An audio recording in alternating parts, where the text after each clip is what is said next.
that's a pretty bike.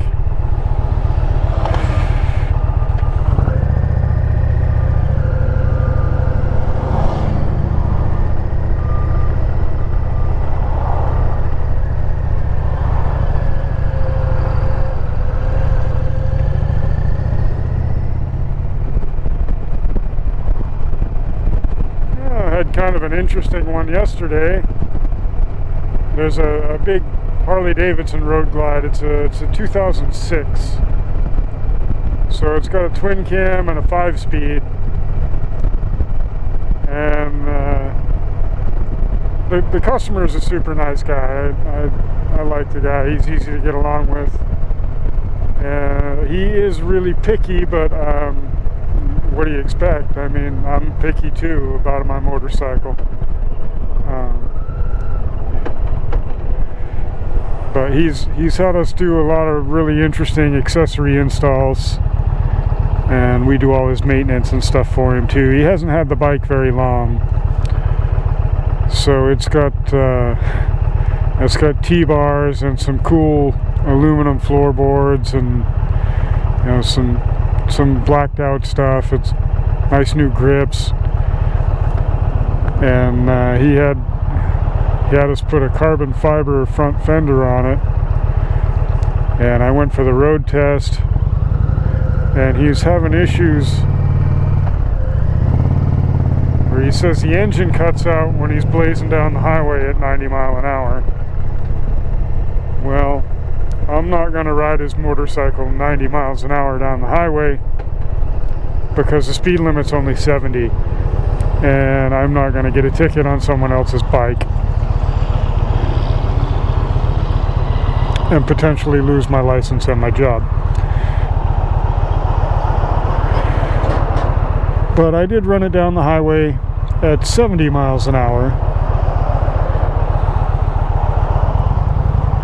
and it behaved just like it should. And I even ran it down the highway at 70 miles an hour in a slightly in a lower gear. Instead of going in high gear, I was in 4th gear and wound it right up to see if the vibration was causing an issue or if it was starving for fuel or whatever, and it ran fine. But as I got back to the shop and ran through a couple of stop signs, I'd stop at the stop sign and then go. There was this really horrendous squealing sound coming out of it, and I couldn't tell where it was coming from because of my helmet. And it turned out to be a brake noise. It had a squeaky brake. You'd let off the brake and pull out of the stop sign, and the brakes were still dragging on the rotor just a little bit, and it would make the rotor vibrate and squeal, and it made an awful sound. And I've seen plenty of brake noise on cars, but I'd never seen a brake squeal like that on a bike before. So that was quite an interesting one. The boss said he'd never really seen that before either on a bike.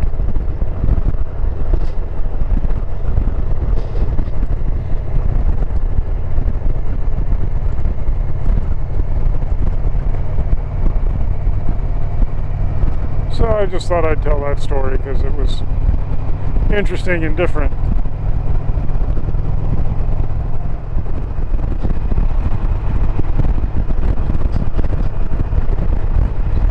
I guess I'm kind of a boring guy. I don't really do much anymore. I work and ride motorcycles, and that's about it. And my work is motorcycles, so sometimes I talk about the motorcycles I see at work and the weird stuff we've got going on with those.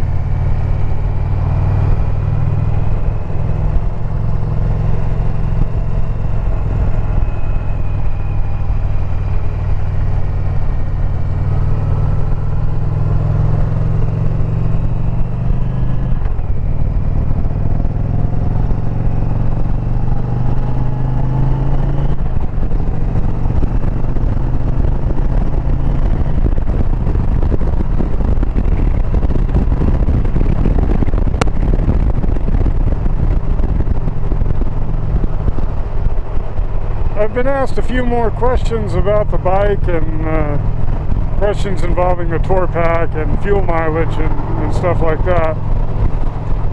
So I think I'll make a video about the tour pack this weekend and try to answer some of those questions.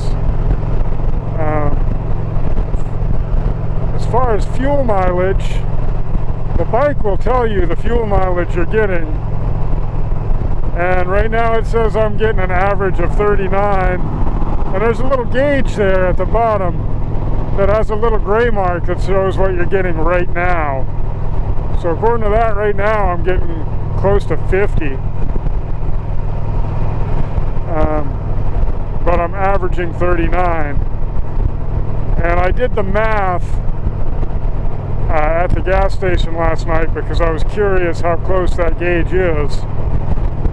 And according to my math, I'm getting 41.25 miles per gallon. And that is with the full stage 2 setup from Indian. So that's the stage 1 intake, stage 1 exhaust, stage 2 cams, and the stage 2 Indian tune. You know, all Indian stuff, it's basically a stock bike, but with the Indian upgrades. I'm getting 41.25 miles per gallon. I will say the fuel gauge, it's got the little gauge, it's an LED gauge with the bars in it. I don't know if you can see it on camera, so I'm describing it.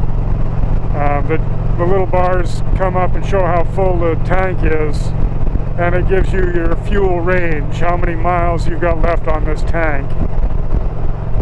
The range is pretty accurate. I wouldn't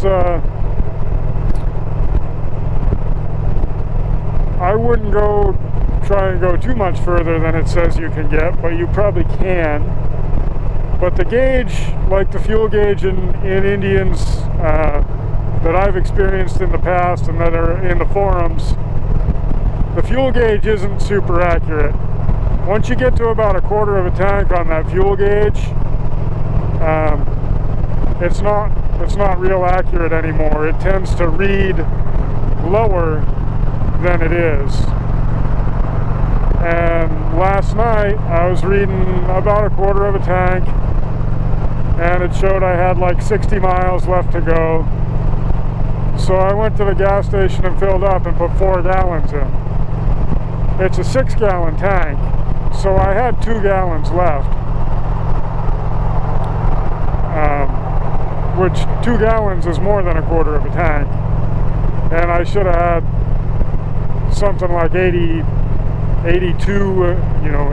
miles of range remaining if you went like bone dry on the tank, which I don't recommend because it's got an electric fuel pump. So you let the fuel tank, you run your fuel constantly on 1/4 of a tank or less, just run it constantly on low fuel. You'll ruin your fuel pump fairly quickly because the fuel pump is an electric pump in the tank, and it is fuel cooled and fuel lubricated. So you get too low on fuel and there's not much there to keep that pump cool, so it'll make it wear out faster. Same thing with a car.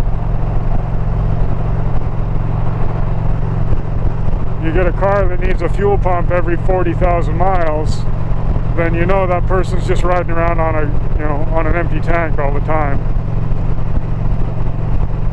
And I've seen cars that needed a fuel pump every 40,000 miles. I haven't been a car mechanic for a long time. You get regular customers.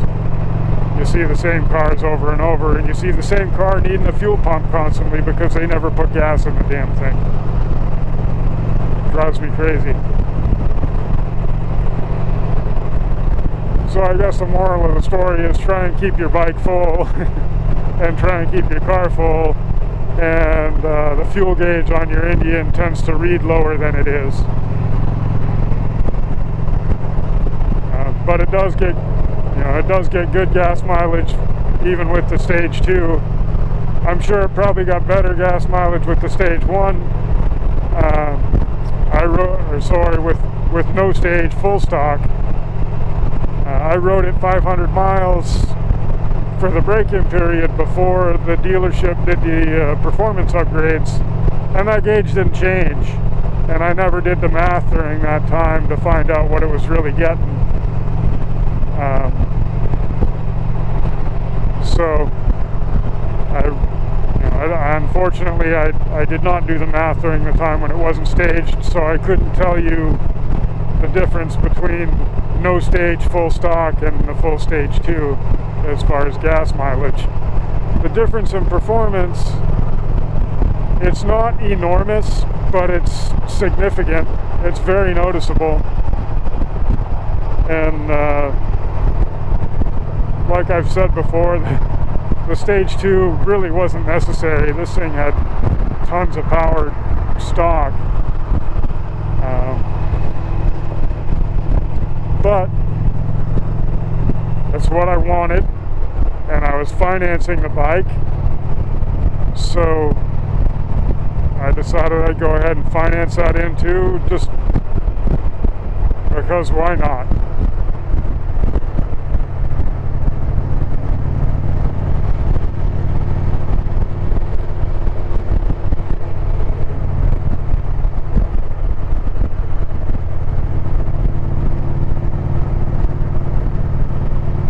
I definitely like the sound of it better with the stage 2.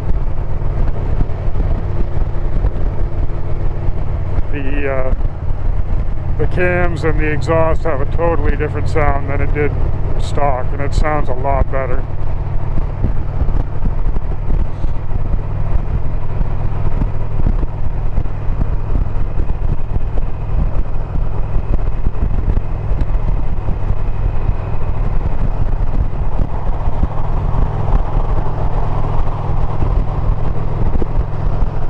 There's a question about the difference in the handling with and without the tour pack. The first time I rode a bike that was fully dressed like this, with a tour pack and bags and lower fairings and everything, was when I started working at this job. It was a Harley Davidson Jack Daniels edition, ultra limited CVO. I think he's a regular customer. We see his bike for maintenance on a regular basis and whatever else it needs. But expensive bike, heavy bike. And I was a little bit terrified to ride it because it was the first time I'd ridden a bike with a tour pack, and it was the first time I'd ridden a bike with lower fairings. And I was afraid it was going to be heavy and handle poorly, and I was scared I was going to drop it because up till that point I had ridden, whatever else had come in, but we just hadn't happened to have seen a full dressed bagger like that yet. So I'd ridden my own bikes. I didn't have this bike yet, and I'd ridden a bunch of Road Kings and Softails and stuff, and I was really surprised when I rode that bike that the tour pack made no difference in the handling. I didn't even notice it back there once I got over being nervous. And it's the same on this one. I don't even notice that tour pack back there. It makes no difference in the handling. I think once you get past the idea that it's going to be top heavy and find out that it really isn't, you won't even notice it back there. You won't give it a second thought. It really doesn't handle any different as long as the preload's set right.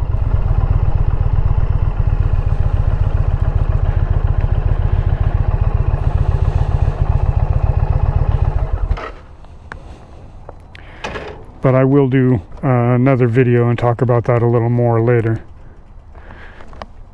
because we're here. time to go to work. Hope you all have a great day.